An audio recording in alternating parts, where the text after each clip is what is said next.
Good morning. Today, my topic of presentation is blunt ocular trauma in pseudophakic patients, the prognostic factors. There is no financial disclosure. Traumatic ocular injuries are a major cause of preventable monocular blindness and visual impairment in the world, as elderly patients are prone to falling and rupture of cataract surgical wounds, and its consequences account for around 48% of ocular injuries in this age group. Trivial trauma in pseudophakic eyes needs special care as it can result in loss of vision. So the aim of my study is to study the prognostic factors for the visual outcome in blunt ocular trauma in patients with pseudophakia. We conducted a prospective type of study including 100 pseudophakic eyes who had a history of blunt ocular trauma between the age group of 50 years to 70 years between September 2022 to May 2023. Follow-up was done on day 1, day 3, day 7 and 1 month. A proper history was taken. The time of presentation after trauma was noted. The baseline visual acuity, the type of injury, ocular findings noted, and the ocular trauma score was calculated. Post-operatively, the vision was recorded on day 1, day 3, 1 week and 1 month. The patients who were between the age of 50 to 70 years who had a history of blunt ocular trauma and had undergone MICS, phaco and PCIOL implantation were included in the study, and the patients less than 50 years of age and more than 70 years who had pseudophakia and history of blunt ocular trauma were excluded from the study, along with other patients who had history of previous ocular surgery other than cataract and phakic eyes, and patients who did not consent to participate in the study were excluded. When we took a detailed history, we found out that most of the cases had multiple regions of blunt ocular trauma, and finger trauma was the most common cause, and the least common cause was found out to be being injured by cow's horn or being injured by metal pieces. When we noticed the time of presentation, we saw that most of the patients, that is 50% of the patients, presented to us within 48 hours to 7 days of blunt ocular trauma, whereas 40% presented within 48 hours of blunt ocular trauma, and the rest 10% presented to us within 7 days to 1 month of blunt ocular trauma. When we recorded the baseline visual acuity using a Snell's visual acuity chart, we noted that 45% of the cases had the visual acuity between CFCR to 6/24, whereas 22% had it between 6/18 and 6/9, and 33% had it between hand movement plus to perception of light positive. Fundoscopy, B-scan and gonioscopy was done as on needed.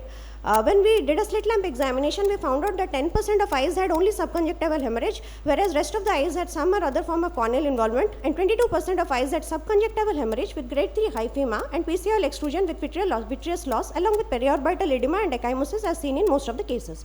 Here in this image, we can see that in the first image, as indicated by the red arrow, the posterior PCIOL has been displaced, and in the second image, we can see that the iris is prolapsed to the side port that was done during the surgery, and this image demonstrates the subconjunctival hemorrhage.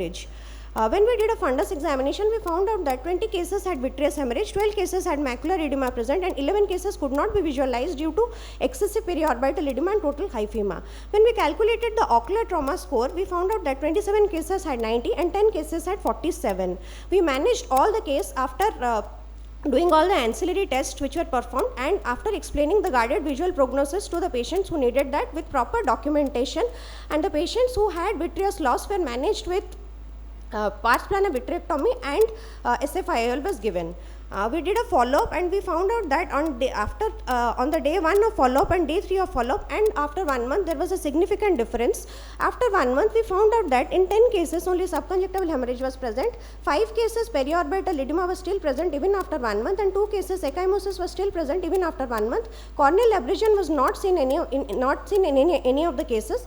The best corrected visual acuity improved to 6/6 with appropriate refractive correction in 22 cases, whereas in one case the visual acuity did not improve, it remained at 6/60. The best corrected visual acuity was about 6/6 on the day 1 and day 3 of follow-up only in 10 cases, but it improved to about 6/6 and 6/9 in around 43 cases. And in the follow-up period, we found out that 5 cases were lost to follow-up at 1 week, and 8 cases were lost to follow-up after 1 month. When we interpreted the data, and we found out that there was a significant male predominance, and right eye was the most dominant eye which sustained the blunt ocular trauma, and only 20% cases the left eye was involved. When we summarized all the ocular findings, we found out that hyphema was the most common presentation, which was there in 75 eyes, and iris prolapse was the second most common, which was seen in 54 eyes. Vitreous hemorrhage, only 20 eyes had vitreous hemorrhage, and surprisingly none of my cases had retinal detachment. The most common zone of injury which was involved, which was seen in most of the cases, was the zone 2. When we analyzed the prognostic factors, we found out that the patients who had an initial visual acuity at the time of presentation greater than or equal to 20/200 and had an early presentation to us that within 48 hours or within 48 hours to 1 week, their odds ratio was calculated to be 1.39 and 0.09 consecutively, and the p-value was found out to be 0.593 for the visual acuity, and p-value was found out to be 0.0028 for the time of presentation. So these were the two important prognostic indicators for the visual outcome after the proper management of injury in pseudophakic eye. When we saw that the type of injury, the non-penetrating and penetrating injuries, we found out that the crude odds ratio was 0.01 and the p-value was found out to be 0.0001, and which was also found out to be... Shobna, kindly conclude. Your time is finished. Thank you, sir.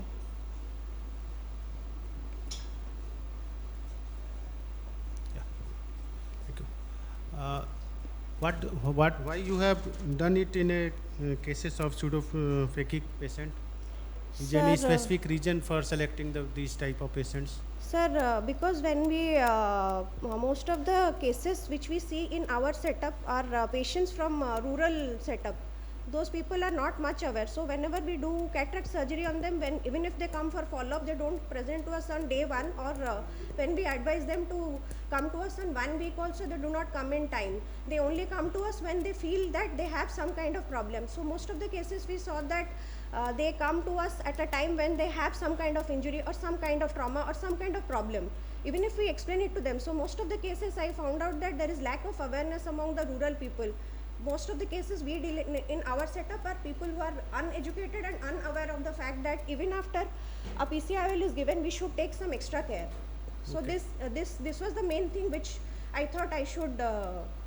Basically, your study is good, but if you have compare it with pseudophakic patient and the blunt trauma with a normal patient, which is means a normal eye having any blunt trauma, then you can better correlate with what are the factors which are responsible for the decrease in visual acuity. Sir. Since you said patient were lost after the trauma to you, and then come means after surgery lost from you, and then again come with the trauma. So it doesn't matter. It doesn't exclude or rule out the possibility of the diminution of vision because of the surgery. Means if there is something happened during the surgery, so this trauma can aggravate that one, or it is only solely correlated with trauma. It cannot be explained properly. Yes. With this. Ma'am, any question? Yeah, and in ocular trauma score, have you put specific score for pseudophakic? So this is something different. And what about pediatric patient? Any pediatric patient came across with Ma'am, I didn't pseudophakic? include Only adults? Only adults. Only Yeah, the and cases who had undergone MICS and FACO in our city, only adult. I have only not done adults. this. Okay. Thank you.